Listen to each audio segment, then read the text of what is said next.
All right. Hello, everyone. Again, my name is Rose Quint. I am an economist here at the National Association of Home Builders. And today I'm going to take this opportunity to show you some of the research that we have been doing around consumer preferences, around home buyer preferences here at NAHB. So the plan is I will show you big picture preferences for the overall home and community first, and then I'm going to narrow it down to the green features that home buyers are really interested in. So I suppose we're going to do questions at the end, but if you, like Anna said, if you have any questions, please type them in at any time. Let's see, how does this work? Right here. Okay. So the findings that you will hear about today that I will share with you all come from this book called What Home Buyers Really Want, 2019 edition. The picture of the cover page is in your screen right now. It is based on a national survey that we did last year of people who had either bought a home in the previous 3 years or are thinking or were thinking about buying a home over the following 3 years.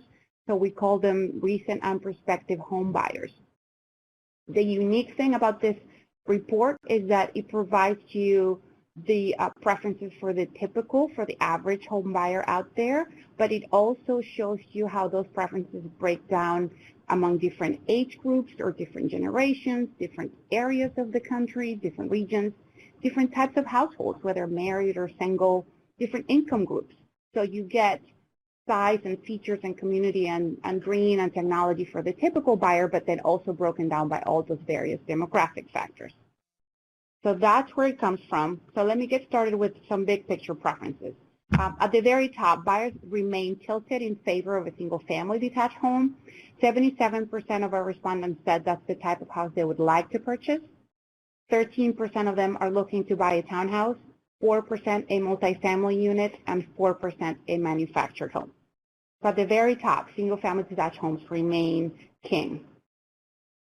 In terms of location, 64% of buyers say they would prefer to buy that home in the suburbs.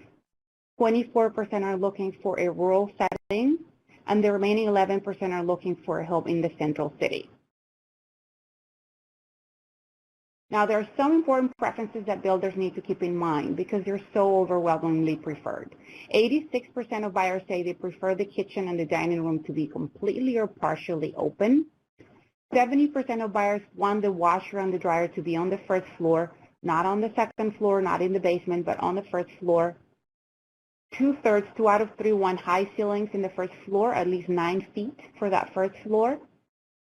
64% of them will be happy with 2 or 2.5 bathrooms. About half would like to have 3 bedrooms. About half want to have a 2-car garage.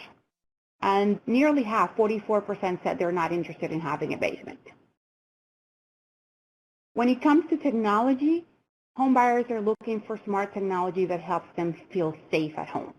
And they also want technology that brings them convenience. So that's why on this top 5 technology features chart, you find security cameras at the top, you find a video doorbell, and you also find wireless home security systems, all helping the home buyer with safety.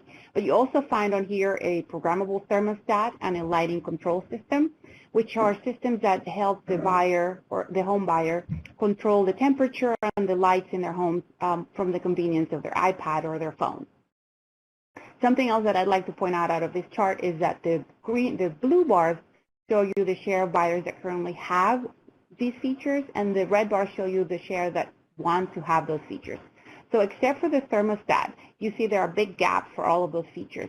And that tells you and builders that there is a lot of opportunity for growth, that home buyers want a lot of technology features that they currently don't have. So there's a lot of opportunity to provide buyers with things in new homes that they really want in terms of technology. Now, this is perhaps the most important part of the entire study. It's a massive question that included 175 features of the home. And it was a consistent scale. We asked home buyers to rate each one of those 175 features one of these 4 things. Is it essential? You would be unlikely to buy a home if it doesn't have this feature. Is it desirable? It would really influence you. It would seriously influence you if it was there. Are you indifferent? It doesn't really matter one way or another to you if that feature is there. Or do you not want it? You would be unlikely to buy it if the feature was there. So let's see what happened. Out of all 175 features that we listed, and by the way, it included kitchen features, bathroom features, outdoor, technology, accessibility features, green features. It was massive. The list in front of you is the universal most wanted list among all 175. The features in your screen were rated essential or desirable by over 80% of our respondents. At the very top of this list, you find the laundry room.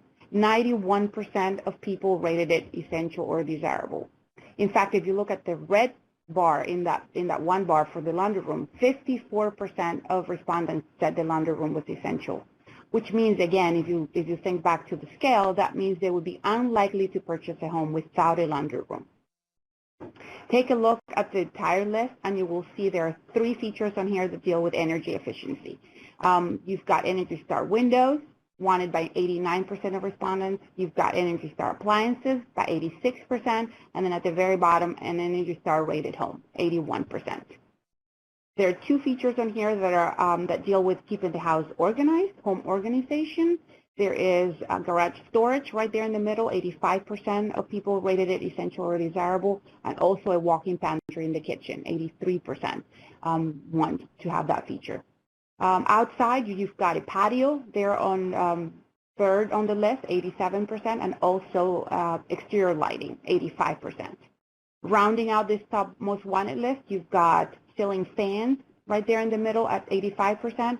You've got hardwood flooring for the main level of the house at 83%, and a double sink in the kitchen at 81%. So again, this is the universal most wanted list among all 175 features that we listed.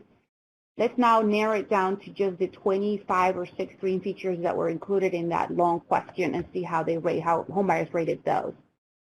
This one chart shows you what I call the top tier green features. These were rated essential or desirable by more than 60% of buyers in the study.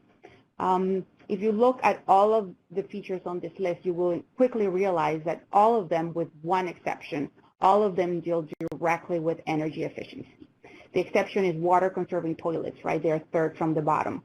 But if you take a look, the top 3 are those Energy Star items that are so popular, so desirable, that they make it onto the universal wanted list that I showed you a slide ago. So over 80% of buyers said those 3 Energy Star ratings were essential or desirable. But then also in here, you'll find efficient lighting, you'll find triple pane glass windows, insulation higher than required by code, low E glass windows, and a tankless water heater. More than 60%, again, of buyers said all of these features were essential or desirable. A second tier of green features is what I show on this next screen. 50 to 59% of buyers want these or rated them essential or desirable.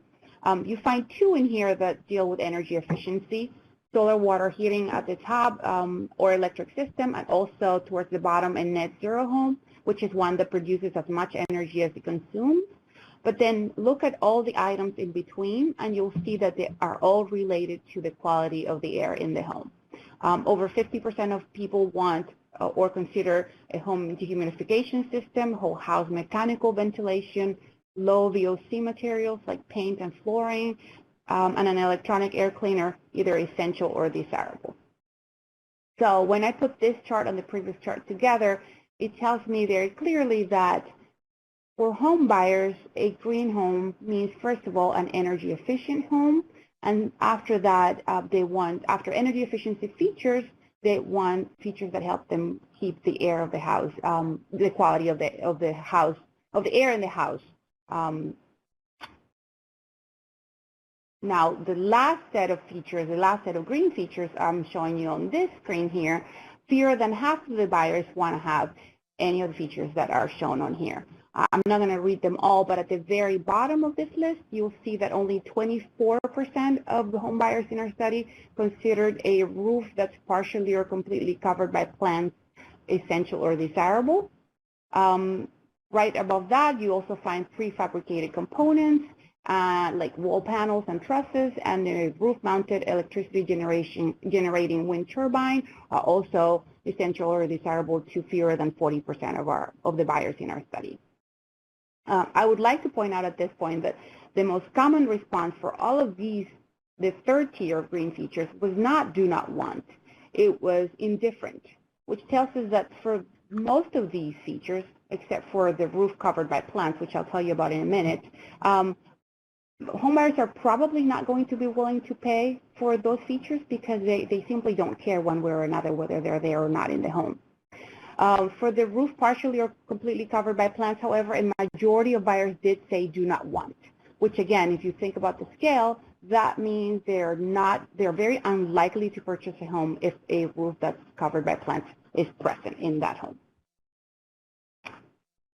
All right, in another part of the survey, we presented home buyers with trade-offs, which are basically mutually exclusive options, one of which was green and one was not green. And in most of the cases, most of the buyers chose the green alternative. In this first example, as you can see there, 74% of buyers said they would like to purchase a home that has features and finishes made of more expensive materials that last longer, versus 26% who chose the non-green option of this trade-off. They would like a home with features and finishes made of materials that cost less, that need to be replaced more often. In this next trade-off, 65% of buyers said they'd prefer to buy a home that has low-maintenance landscaping with plants that grow in the local climate with minimal watering or mowing. And then 35% chose the alternative, non-green alternative, conventional landscaping with a traditional lawn. In this next trade-off, 63% would like to purchase a home that's oriented to make efficient use of the sun's energy for heating and cooling, versus 37% who chose the alternative, one that's oriented to optimize the attractiveness of the home as viewed from the street. A similar 63% want to buy a home that has a heating and cooling system designed to meet their current needs efficiently, versus 37% who would want a home with a system larger than currently needed with some excess capacity for future needs. 54%, still a majority, not as strong a majority as the previous trade-off, but still a majority, 54% want narrower sidewalks and streets with more green space versus 46% who are looking for wider sidewalks and streets. Of all the trade-offs that we presented, this was the only one where the non-green alternative got the most home buyers. 67% of them said they would like a home on a cul-de-sac or other street design with limited traffic flow, versus 33% who want that home on a continuous interconnected street with more efficient traffic flow. So most of the time, most buyers chose the green alternative when presented with trade-offs.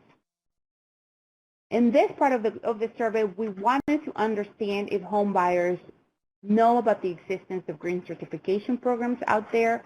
And as you can see from the chart, 81% of them are aware about the Energy Star program, and that's about it. That's the only program that's really well known by home buyers out there. If you look at the rest of the programs on there, relatively few buyers are aware they exist. At best, Lead for Homes is known to 24% of buyers in our study, and at worst, 8% know about the Passivhaus Institute. Another aspect of the questions that we wanted to ask about had to do with how concerned are buyers about the impact their home has on the environment. So we asked them exactly that. How concerned are you about the impact your home has on the environment? And these are the answers we got. A small minority, 14%, they said that they want an environment-friendly home. They're concerned about the environment, and they are willing to pay more to obtain such a home. Another 18% said they're not concerned about the environment, and it does not enter their calculations when they're trying to buy a home. Most buyers, the majority of buyers, however, fall in this final category, and when I present this data around the country, builders agree with me wholeheartedly. 68% of them said they're concerned or they want an environment-friendly home, but they are just not going to pay more for it. And so when you look at this chart, the takeaway here is that home buyers are not going to pay more money simply for the ideal of helping the environment. That's not going to move their hearts. It's not going to move the needle if you just present a home as helping the environment. When you rephrase the question, which is what we did in the survey, in terms of the savings that such a home would bring about, we got a completely different picture. In fact, we asked them specifically, how much extra upfront would you pay for a home if it helped you save $1,000 a year in utility costs? We didn't mention the environment. We just put it in terms of the savings that such a home would bring about. And what we got was 46% of home buyers said they would pay between $1,000 and $10,000 to achieve $1,000 a year savings. Over a third, 37%, said they would pay more than $10,000 a year for that kind of a home. On average, if you look there at the upper right-hand side, they would pay nearly $9,000 additional on top of the price of the home in order to achieve $1,000 a year savings in utilities. So I will finish by saying the following. If you're a builder and you're including energy efficient features in your homes, please do not advertise the home as one that's environment friendly or one that will help the buyers save the environment. Please advertise the home in terms of the dollars and cents that such a home with those features will save for the home buyer, and that has a much better chance of turning the hearts of home buyers and taking a second look at that home. So with that, I am here to answer any questions that you may have.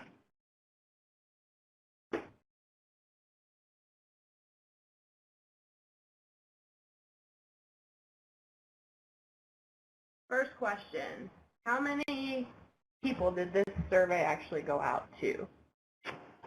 It was roughly 3,500 nationwide. We had, the sample was very well stratified, and by that I mean we made sure that we had people of all age groups, all regions of the country, all income groups, and all racial groups in order to correctly represent home buyers in the country. Somebody's typing a question here, so let's see what it says. Yeah. I also wanted to note some people who are on the call are just on the conference and can't actually speak. So we also do have someone representing an HBA from Raleigh, North Carolina, just for people's reference. And it looks like we're having someone type a question here. And the question is, do you have data from improved health from a sustainable home? Are buyers looking for low VOC and water sense? Do we have that data, Jacqueline? It's not in this particular survey, no. No, not in this particular survey. However, there is currently another survey being fielded right now that includes some of these additional questions talking about healthier homes. That should be ready for prime time around the Builder Show, the next iteration of the Smart Market Report. In terms of the low VOC materials, it was one of the features that we included in that long 175-part question, and we got 15% of respondents said that that was essential, and 42% said that that was desirable. So overall, 57% would be positively influenced by low VOC materials, whether paint, flooring, or adhesive. I'll go back to that slide. Hey Rose, this is Craig in Boston.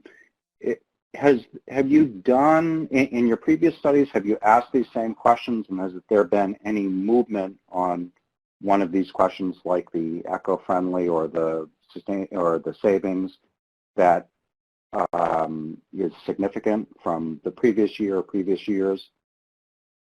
So, hey Craig, so a lot of the green features that you saw in that first, second, and third tier charts are new to this iteration of the study. We do conduct a study every 3 years or so. It was sponsored this time and by the Sustainability Department, so we greatly expanded this category of questions. So the answer is no for that. In terms of the amount of money that people would pay to save $1,000 a year, that question has been present in the survey for many, many iterations, and we have seen that number. The median is $5,000 every year, but we have seen the average grow over time. Does that answer your question, Chris? It does, yeah, and I'm hopeful that you'll continue these questions because it's really useful information. Yeah, so shameless plug, we're going to be updating this study in the next 12 months to 24 months, and we're currently in the process of trying to find another sponsor to be able to do. It's a very lengthy and very costly product, but we will find a sponsor and redo it. Understood. Thanks. Next question comes from Rachel from Raleigh. Are there any regional summaries, not just national, of this data? Yes, Rachel. Hi there. So the book is, as I said at the beginning, it's called What Home Buyers Really Want, and it's available on Builder Books. If you go to the very back of in the book at the detailed tables in one of the appendices, you will find data broken down by the 9 census divisions of the country. So we're not able to produce it by state or by metropolitan area, but we're able to produce it by census division. So New England, Middle Atlantic, the Mountain Division, Pacific Division, there are 9 of them in the country. So that's the lowest geographic detail that we can break down the data to. But yes, it's available. It's available in the book. Yeah, and it looks like someone on the phone, Ben, just typed in the chat. If you guys can see the chat, direct link to the study, to the book. Folks on the phone, did anyone else have dying questions for Rose here? I believe I see, yeah, $150. I think members get a discount. I believe so, yes, too. I believe the price is much lower than that if you're a member.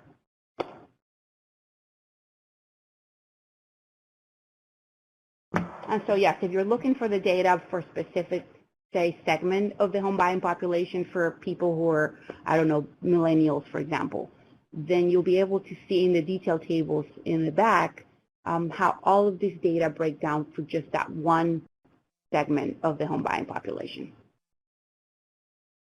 So not so much a question, but I think a comment is when Rose presented the information, she talked about how much folks are willing to pay when you present a green certified home to them. And it's not as much as if you present the idea of lowering your utility bills. So I think that's an important takeaway, that at the end of the day, it's more about how you talk about green building than it is actually saying to the home buyer, hey, this home's been green certified, and assuming that they understand what that means. When you start to talk to them about lower utility bills, the increased comfort, yeah, any type of savings, that's when things start to hit home with them and they understand a little bit more about what the impact is. Completely agree with that, Jacqueline. And I have presented this chart all over this country. And whenever I get to that 68% bar, builders nod and they clap and they laugh because they agree entirely that most people, when presented with just this theoretical abstract idea of helping the environment through the purchase of their home, are simply not willing to do that. It only happens when you tell them that it will save them money. And that's this. Nearly half are willing to pay up to $10,000, and 37%, which is not a small chunk of change, 37% would pay more than $10,000 to save $1,000 a year in utility costs. And I think it's also important on this slide to kind of understand the scale of what the write-ins may have been. Can you talk a little bit about that? Yes, there were plenty of people who wrote in 20, 25,000. There are outliers out there, people who are very, very, very environment-friendly people, and who, yes, we had some of those. We also had some that said 0, so not as many, but they were there. Well, thank you so much, Rose, for your presentation, and we can send around a PDF of the slides afterwards as well. Last call, did anyone else have questions for Rose while she's in the room here? Well, thank you very much, and you've got my contact information here on the last slide. If you have any questions, feel free to send me an email. Thank you again. Great. Thanks, Rose.